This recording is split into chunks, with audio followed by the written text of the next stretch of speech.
आज हम कक्षा 8 के भैया बहनों के लिए विषय हिंदी में बुक उदिता से जो प्रकरण है सच्चा धर्म, तो सच्चा धर्म नामक पाठ को आज हम पढ़ेंगे। तो सच्चा धर्म जो पाठ है उसमें मुख्य नायक है पुरुषोत्तम दास और अहिल्या देवी जो पुरुषोत्तम दास की पत्नी है, संभाजी जो शिवाजी का पुत्र है, दिलावर खान जो औरंगजेब की खुफिया पुलिस का सरदार है। तो इसमें जो मुख्य पात्र हैं जो एकांकी नामक एकांकी से लिया गया है, इसमें मुख्य पात्र 4 हैं। इन्हीं चारों के संयोग से यह एकांकी नाटक बनाया गया है। इसमें जो दृश्य है वह दिल्ली के स्थान का दृश्य है। तो सबसे पहले चलते हैं हम दृश्य की प्रथम दृश्य जो दिखाया गया उसकी तरफ चलते हैं। तो दिल्ली में पुरुषोत्तम के मकान का एक कमरा समय मध्य के निकट, जो दिल्ली में पुरुषोत्तम नाम के एक पुरोहित जी थे, पंडित थे, उनके मकान का जो कमरा है और समय है मध्य दोपहर के समय का। एक छोटे सुंदर भव्य मकान में एक छोटा सा कमरा है। दीवारें सुसज्जित हैं, दरवाजे खिड़कियां हैं। उनके बाहर की तरफ एक तंग गली के कुछ मकान दिखाई पड़ते हैं। कमरे की छत में कांच की कुछ हांडियां लटक रही हैं। कमरे में पुरुषोत्तम बेचैनी से इधर उधर टहल रहा है। पुरुषोत्तम की अवस्था लगभग 60 वर्ष की है। वह लाल रंग का रेशमी उपरना ओढ़े हुए है, उसी रंग की रेशमी टोपी भी पहने हैं और वक्ष स्थल पर मोटा यज्ञोपवीत दिखाई देता है। अब दिल्ली में एक छोटा सा मकान है, एक सुंदर मकान है जिसमें एक छोटा सा कमरा है जिसकी दीवारें सुसज्जित हैं। दरवाजे खिड़कियां सभी प्रकार की उस मकान के कमरे में जो खिड़कियां दरवाजे होते हुए पूर्ण रूप से हैं उस दरवाजे में। उनकी बाहर की तरफ, जो कमरे के बाहर की तरफ एक गली है।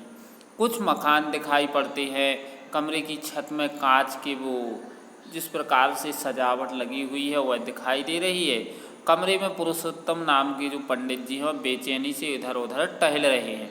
लगभग पुरुषोत्तम नाम के जो पंडित हैं उनकी अवस्था लगभग 60 वर्ष की है।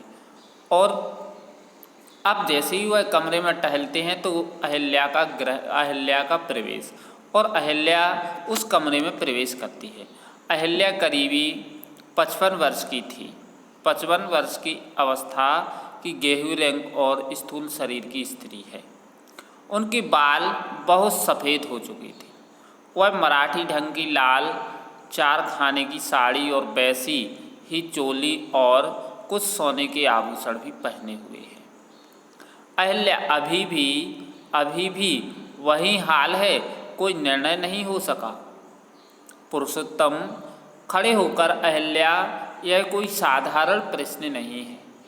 उन्होंने कहा, यह कोई साधारण प्रश्न नहीं है अहिल्या, बैठकर कम से कम तुम्हारे सदृश सत्यवादी व्यक्ति के लिए तो ऐसे प्रश्नों में असाधारणता नहीं होनी चाहिए। उसकी पत्नी है जो, उन्होंने कहा, तुम जैसे सत्यवादी व्यक्ति के लिए ऐसे प्रश्नों में असाधारण नहीं होना चाहिए। जन्म भर तुम्हारा सत्यव्रत टल रहा है। तुम सदा कहते हो कि जीवन में यदि मनुष्य एक सत्य का आश्रय लिए रहे तो वह सत्य स्वयं ही सारे प्रश्नों का निराकरण कर देता है। पर जब मनुष्य सत्य का आश्रय छोड़कर मिथ्या का आसरा लेता है तभी तरह तरह के प्रश्न उठ खड़े होते हैं। जैसे ही उनकी पत्नी ने कहा कि जो व्यक्ति सत्य का सहारा लेता है, सत्य पर अटल रहता है, तो उनके छोटे मोटे प्रश्नों का निराकरण अपने आप होता है। परंतु जब कोई व्यक्ति सत्य को छोड़कर मिथ्या का आसरा लेता है, सहारा लेता है, तब उसी के तरह तरह के प्रश्न उसके पास उठने खड़े होने लगते हैं। अब पुरुषोत्तम कहते हैं, अचानक बैठकर के आश्चर्य से, सत्य छोड़कर मिथ्या का आश्रय ले रहा हूँ।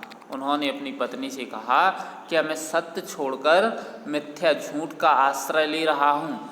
अहिल्या, और क्या कर रहे हो? संभाजी को शिवाजी तुम्हारे पास रख गया है, क्या यह क्या सच नहीं है? जो लड़का तुम्हारे पास रहता है वह तुम्हारा भांजा है, यह कहना सच बोलना है। अब जैसे ही उनकी पत्नी ने कहा कि तुम सत्य को छोड़कर असत्य बोलने लगे हो, मिथ्या को अपनाने लगे हो, इसीलिए तुम्हारे सामने अनेक प्रकार के प्रश्न खड़े होने लगे हैं। तो पुरुषोत्तम ने कहा, क्या मैं सत्य को छोड़कर मिथ्या को धारण कर रहा हूँ?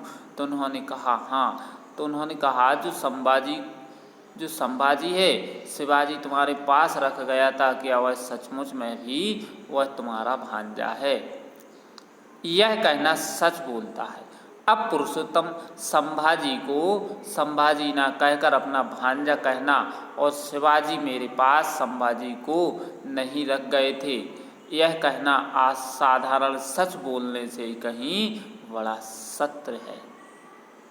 अब अहिल्या कहती है, पुरुष तुम्हारी सत्य प्रीत्या अधिकांश दिल्ली में प्रसिद्ध है, इसी के कारण यवन तुम्हारा आदर करते हैं। हमारे विवाह को 40 वर्ष हो चुके हैं, परंतु आज तक मैंने तुम्हारे मुख से कोई मिथ्या वाक्य या क्या मिथ्या शब्द, और मिथ्या शब्द ही नहीं मिथ्या अक्षर तक ना सुना। अब जैसे ही उनकी पत्नी जो अहिल्या देवी है उसने कहा, मेरी विवाह को 40 वर्ष हो गए हैं और मैंने अभी तक तुम्हारे मुँह से कोई भी असत्य की व्याख्या नहीं करते हुए सुना है। ना आपने कभी झूठ बोला, ना कभी आपने कोई मिथ्या वाक्य, ना मिथ्या शब्द, और मिथ्या शब्द ही नहीं मिथ्या अक्षर तक नहीं सुना है। साधारण सत्य भाषण से बड़ा सत्य कह रहे हैं। अब पुरुषोत्तम कहते हैं, अहिल्या, हमारे शास्त्रों में सत्य और असत्य की व्याख्या बड़ी बारीकी से की गई है। जैसे ही पुरुषोत्तम ने अपनी पत्नी से कहा कि हमारे शास्त्रों में सत्य और असत्य की व्याख्या बहुत ही बारीकी से की गई है। अनेक बार सत्य के स्थान पर मिथ्या भाषण सत्य से भी बड़ी वस्तु होता है।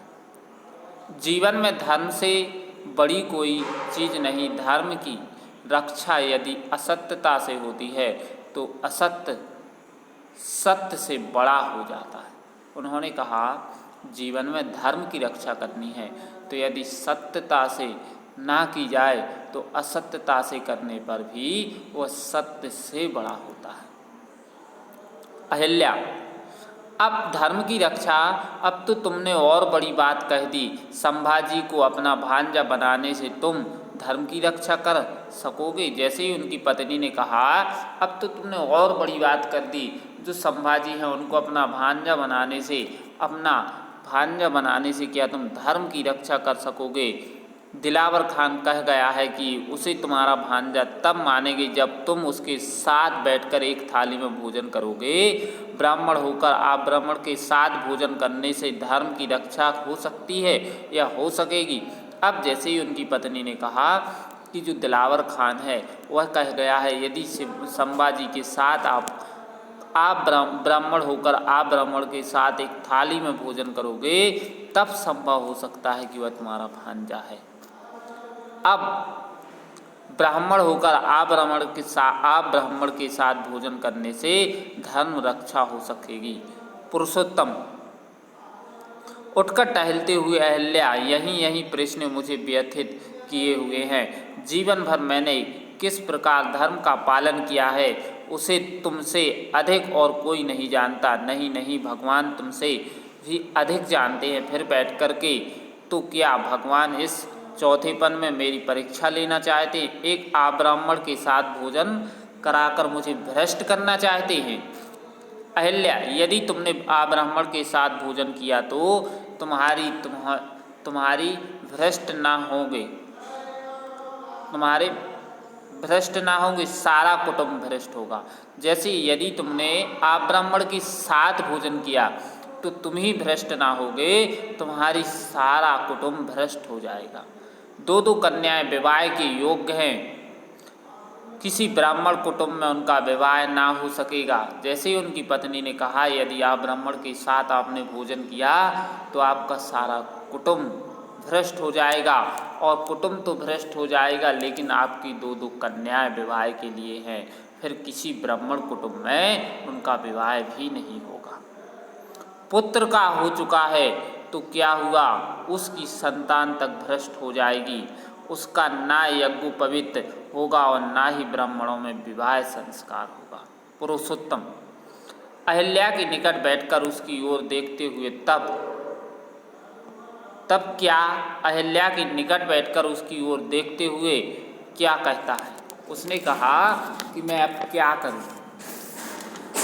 अब अहिल्या, मैंने जो कहा जन्म भर उसके आश्रय में रहो, उस सत्य को ना छोड़ो, धर्म की टेढ़ी मेढ़ी व्याख्याओं में पकड़कर अपना जीवन भर का मार्ग छोड़ अपने कुटुंब को नष्ट मत करो। अब जैसे ही उन्होंने कहा, पुरुषोत्तम तो मैं क्या कहूँ, कह दूँ कि वह लड़का शिवाजी का पुत्र संभाजी है, मेरा भांजा नहीं है। मिठाई की टोकरी में छिपाकर दिल्ली से भागते समय शिवाजी उसे मेरे पास छोड़ गया था। अहिल्या, कम से कम तुम्हें सत्य का बात कहने में पशुपेश होना ही नहीं चाहिए। पुरुषोत्तम, और इसका परिणाम क्या होगा। अहिल्या, परिणाम का तो कुछ हो, तुम सदा कहते नहीं रहे हो कि सत्य बोलने से सम्मुख परिणाम की ओर मनुष्य को दृष्टि नहीं डालनी चाहिए। उनकी पत्नी ने कहा, जैसे तुम सत्य बोलते आए हो कि सत्य बोलने से परिणाम की ओर मनुष्य को दृष्टि नहीं डालनी चाहिए। पुरुषोत्तम सिर नीचे कर विचार मग्न हो जाता है। कुछ देर निस्तब्ध होकर एकाएक सिर उठाकर, नहीं नहीं नहीं, यह कभी नहीं हो सकता, यह विश्वासघात होगा। ऐसा पातक जिससे बड़ा पातक संभव नहीं है। यह शरणागत का बलिदान होगा। ऐसा दुष्कर्म जिससे बड़ा दुष्कर्म नहीं हो सकता है। पुरुषोत्तम कहते हैं, नहीं नहीं, जैसे यह विश्वासघात होगा, जो शरण में आया है उसकी बलि चढ़ाना शरणागत का अपमान होगा, बलिदान विश्वासघात होगा, शरणागत का बलिदान होगा। ऐसा दुष्कर्म जिससे बड़ा कोई दुष्कर्म नहीं होगा। तो कक्षा 8 के भैया बहन आज के इस वीडियो को अच्छी तरह से देखेंगे और देखने के बाद इस पाठ को समझकर, एकांकी को समझकर जो गृहकार दिया गया है उसको हल करेंगे। गृहकार बहुत ही सिंपल है, सरल और साधारण है। तब तक के लिए नमस्कार, धन्यवाद।